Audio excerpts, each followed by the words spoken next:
एक सेठ के साथ बैठे थे।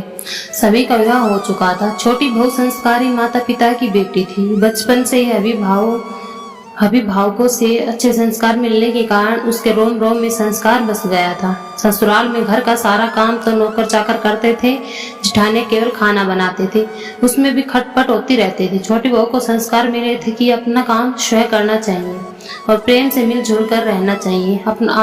अपना काम स्वयं करने से स्वास्थ्य बढ़िया रहता है। उसे युक्ति खोज निकाली और सुबह जल्दी स्नान करके शुद्ध वस्त्र पहनकर पहले ही रसोई में जा बैठी। जिठानी ने टोका, लेकिन उसने प्रेम से रसोई बनाई और सबको प्रेम से भोजन कराया। सभी ने बड़े प्रेम से भोजन किया और प्रसन्न हुए। इसके बाद सास छोटी बहू के पास जाकर बोली, बहू तू सबसे छोटी है, तू रसोई क्यों बनाती है? तेरी 6 जिठाने वे खाना बनाएंगी। बहू बोली, माँ जी कोई भूखा अतिथि घर आता है तो उसको आप भोजन क्यों कराते हैं? बहू, शास्त्रों में लिखा है कि अतिथि भगवान का रूप होता है। भोजन पाकर वह तृप्त होता है तो भोजन कराने वालों को बड़ा पुण्य मिलता है। माँ जी अतिथि तो भोजन कराने से पुण्य होता है, तो क्या घर वालों को भोजन कराने से पाप होता है? अतिथि भगवान का रूप है तो घर के सभी लोग भी तो भगवान का रूप है, क्योंकि भगवान का निवास तो सभी में है। अन्न आपका, बर्तन आपके, सब चीजें आपकी। मैंने जरा सी मेहनत करके सबसे भगवत भाव रख कर रसोई बनाई, खिलाने की थोड़ी सी सेवा कर ली तो मुझे पुण्य मिलेगा कि नहीं? सब प्रेम से भोजन करके तृप्त और प्रसन्न होंगे तो कितनी खुशी होगी। इसलिए माँ जी आप रसोई मुझे बनाने दे, कुछ मेहनत करूंगी तो स्वास्थ्य भी अच्छा रहेगा। सास ने सोचा कि बहू बात तो ठीक ही कहती है, हम इसे सबसे छोटी समझते हैं पर इसकी बुद्धि सबसे अच्छी है और बहुत संस्कारी भी। अगले दिन सास बहू सुबह जल्दी स्नान करके रसोई बनाने बैठ गई।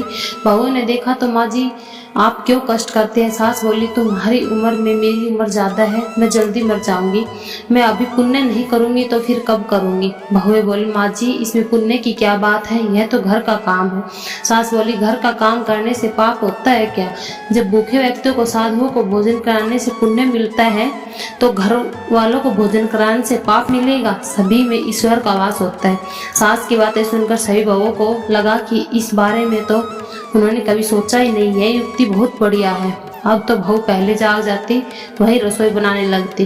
पहले जो भाव था कि तू रसोई बना, बारी बंधी थी, अब मैं बनाऊं, यह भाव पैदा हुआ तो 8 बारी बंध गई, 2 और बढ़ गए। सास और छोटे बहू काम करने में तो इसमें काम बढ़ जाता है और आदमी कम हो जाते हैं, पर मैं करूं इसमें काम हल्का हो जाता है और आदमी बढ़ जाते हैं। छोटी बहू उत्साही थी। सोचा कि अब तो रोटी बनाने में चौथे दिन बारी आती है, फिर क्या किया जाए। घर में गेहूं पीसने की चक्की थी, उसमें गेहूं पीसना शुरू कर दिया। मशीन की चक्की का आटा गरम गरम बोरी में भर देने से जल जाता है, उसकी रोटी स्वादिष्ट नहीं होती, जबकि हाथ से पीसा गया आटा ठंडा और अधिक स्वादिष्ट होता है और उसकी रोटी भी स्वादिष्ट होती है। छोटी बहू ने गेहूं पीसकर उसकी रोटी बनाई तो सब कहने लगे, आज तो रोटी का जायका बड़ा ही अच्छा है। सास बोली, बहू तू क्यों गेहूं पीसती है, अपने पास पैसे की क्या कमी है? माँ जी हाथ से गेहूं पीसने से व्यायाम हो जाता है, बीमारी भी नहीं होती, दूसरे रसोई बनाने में भी ज्यादा पुण्य गेहूं पीसने से होता है। सास और जेठानी ने सब सुना तो उन्होंने लगा कि बहू ठीक ही कहती है।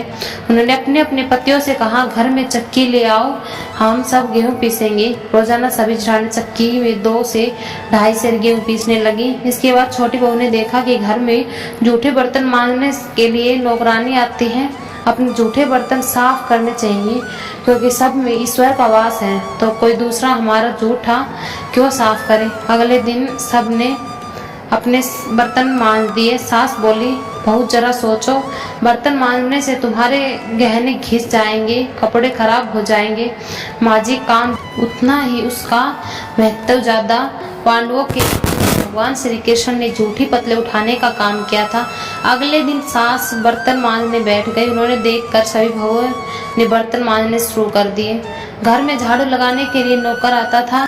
एक दिन छोटी बहू ने जल्दी उठकर सुबह झाड़ू लगा दी। सास ने पूछा, बहू झाड़ू तुमने लगाई है? माँ जी आप मत पूछिए, आपसे कुछ कहती हूँ तो मेरे हाथ से काम चला जाता है। झाड़ू लगाने का काम तो नौकर का है, तुम क्यों लगाती हो? माँ जी रामायण में आता है कि वन में बड़े बड़े ऋषि मुनि रहते थे, भगवान उनकी कुटिया में न जाकर पहले सबरी की कुटिया में गए थे, क्योंकि सबरी रोज चुपके से झाड़ू लगाती थी, पंपा सरोवर का रास्ता साफ करती थी। कहीं आते जाते ऋषि मुनियों के पैरों में कंकड़ न चुभ जाए। सास ने देखा कि छोटी बहू तो सबको लूट लेगी, क्योंकि यह सबका पुण्य अकेले ही ले लेती है। अब सास ने सभी बहुओं ने मिलकर झाड़ू लगानी शुरू कर दी। सेठ का तो धन दिनों दिन बढ़ने लगा। उसने घर की सभी स्त्रियों के लिए गहने और कपड़े बनवा दिए। छोटी बहू ससुर से मिलने गहने लेकर बड़ी जेठानियों के पास जा बोली, आपके बच्चे हैं, उनका विवाह करोगे तो गहने बनवाओगे पड़ेंगे। मुझे तो अभी कोई बच्चा है नहीं, इसलिए इन गहनों को आप रख लीजिए। गहने जेठानी को देकर छोटी बहू ने कुछ पैसे और कपड़े नौकरों में बांट दिए। सास ने देखा तो बोली, बहू यह तुम क्या करती हो? तेरे ससुर ने सबको गहने बनवा कर दिए हैं और तुमने उन्हें जेठानियों को दे दिए, पैसे और कपड़े नौकरों में बांट दिए।